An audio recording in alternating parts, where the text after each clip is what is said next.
கர்த்தருடைய பரிசுத்த நாமம் மகிமைப்படுவதாக. இந்த இடத்திலும் இந்த இயேசுவின் மரணத்தை குறித்து தியானிக்க வந்திருக்கிறதான தேவ பிள்ளைகளாகிய உங்கள் யாவரையும் ஆண்டவராக இயேசு கிறிஸ்துவின் நாமத்தில் வாழ்த்தி வரவேற்கிறேன். அல்லேலூயா, அல்லேலூயா, அல்லேலூயா. எனக்கு முன்னாடி 3 வார்த்தைகளை தியானித்தவர்கள் மிக சிறப்பாக தியானித்தார்கள். இப்பொழுது 4ஆம் வார்த்தை எனக்கு கொடுக்கப்பட்டிருக்கிறது. அந்த வார்த்தையை தியானிப்பதற்கு முன்பாக கர்த்தர் நம்மோடு பேசும்படி நாம் ஜெபிக்கலாம். ஒரு நிமிடம் தலைகளை தாழ்த்தி. கர்த்தாவே, உமக்கு ஸ்தோத்திரம். கர்த்தாவே, இந்த வேளையில் கூட உம்முடைய சிலுவையிலே நீ சொன்னதான 4ஆம் வார்த்தையை தியானிக்க இருக்கிறோம். கர்த்தாவே இயேசுவே ஸ்தோத்திரம். உம்முடைய வசனத்தை கேட்கும்படியாக கர்த்தர் ஜனங்களுடைய இருதயத்தை திறந்தருளும்படியாக ஜெபிக்கிறோம். கர்த்தாவே இயேசுவா ஸ்தோத்திரம். ஆண்டவரே, வேதத்தின் மகத்துவங்களை எங்களுக்கு வெளிப்படுத்தி தரும்படியாக ஜெபிக்கிறோம். ஆசீர்வதி. இயேசுவின் மூலம் ஜெபிக்கிறோம். எங்கள் ஜெபங்களை ஜீவனுள்ள நல்ல பிதாவே, ஆமென். வசன ஆதாரமாக மத்தேயு 27ஆம் அதிகாரம் 45-46 வசனங்களை வாசிக்கலாம். 6ஆம் மணி நேரம் முதல் 9ஆம் மணி நேரம் வரைக்கும் பூமி எங்கும் அந்தகாரம் உண்டாயிற்று. 9ஆம் மணி நேரத்தில் இயேசு ஏலி ஏலி லாமா சபத்கானி என்று மிகுந்த சத்தமிட்டு கூப்பிட்டார். அதற்கு என் தேவனே ஏன் என்னை கைவிட்டீர் என்று அர்த்தமாம். அப்படியே மார்க்கு 15ஆம் அதிகாரம் 33-34 வசனம். 6ஆம் மணி நேரம் முதல் 9ஆம் மணி நேரம் வரைக்கும்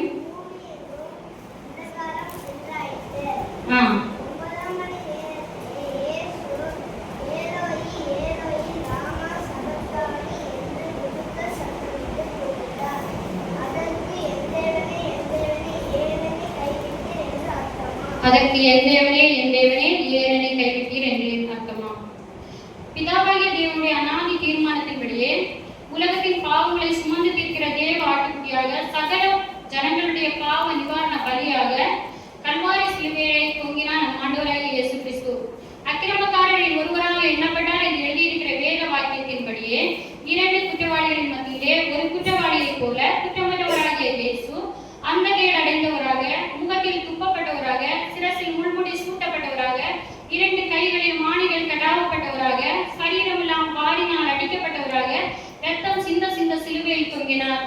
அப்படி தொங்கிக் கொண்டிருந்ததான வேளையிலே இப்பொழுது ஒருவர் மரிக்கும் தருவாயில் இருக்கும்போது ஒரு வார்த்தையை ஏதாவது கடைசியில் சொல்லுவாங்க. அந்த வார்த்தையை அப்படியே கேட்டு செய்ய வேண்டும் என்று சொல்லி அநேகர் காத்திருப்பாங்க.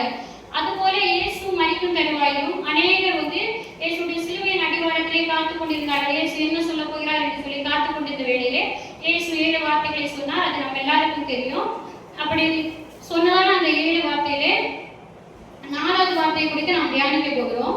முதல் 3 வார்த்தைகளும் அப்படிப்பட்ட ஒரு ஆச்சரியத்தை கொண்டு வரவில்லை, ஒரு அதிசயத்தை கொண்டு வரவில்லை. என் தேவனே என்று தேவனாகிய கர்த்தரே தேவனை நோக்கி கூப்பிட்டார். இயேசுவே தேவனை நோக்கி கூப்பிடுகிறார் என்றால் அது உண்மையிலேயே ஒரு ஆச்சரியத்தை கொண்டு வருகிறது. அந்த முதலாவது வார்த்தை, 2வது வார்த்தை, 3வது வார்த்தை நமக்கு மன்னிப்பையும் ரட்சிப்பையும் ஒரு பராமரிப்பையும் கொண்டு வந்தது. சிலுவையில் மலர்ந்த 4வது பூ என்ன என்று பார்ப்போம் என்றால் அது பரிதபிப்பு. இயேசு பரிதபிக்கிறார். இந்த வேளையில் நாம் வசனத்துக்கு வருவோம். மத்தேயு 27ஆம் அதிகாரம் 45ஆம் வசனத்திலே 6ஆம் மணி நேரம் முதல் 9ஆம் மணி நேரம் வரைக்கும் பூமி எங்கும் அந்தகாரம் உண்டாயிற்று. தூங்குறவங்க எல்லாரும் அல்லேலூயா சொல்லலாம். சூப்பர். 6ஆம் மணி நேரம் முதல் 9ஆம் மணி நேரம் வரைக்கும் பூமி எங்கும் அந்தகாரம் உண்டாயிற்று.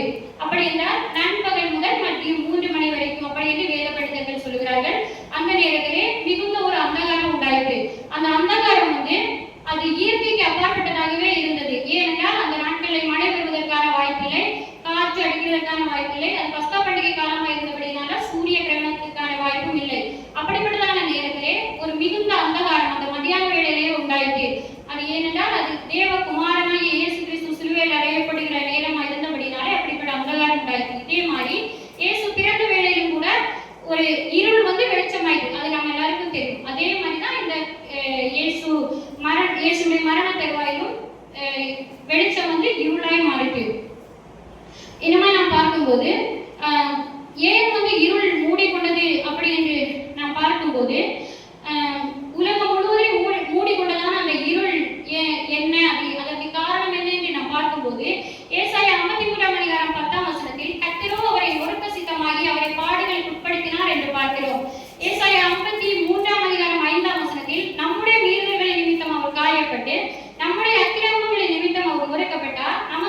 அப்படி பேசிட்டு இருந்த வேளையில இதெல்லாம் மற்ற 6 மொழியுமே எபிரேய கிரேக்க மொழிகளில் மொழிபெயர்க்கப்பட்டிருக்கிறது. ஆனால் இந்த ஏலி ஏலி லாமா சபக்தானி என்ற ஒரே வார்த்தை மட்டும் அரபிக் மொழியில் மட்டுமே உள்ளது.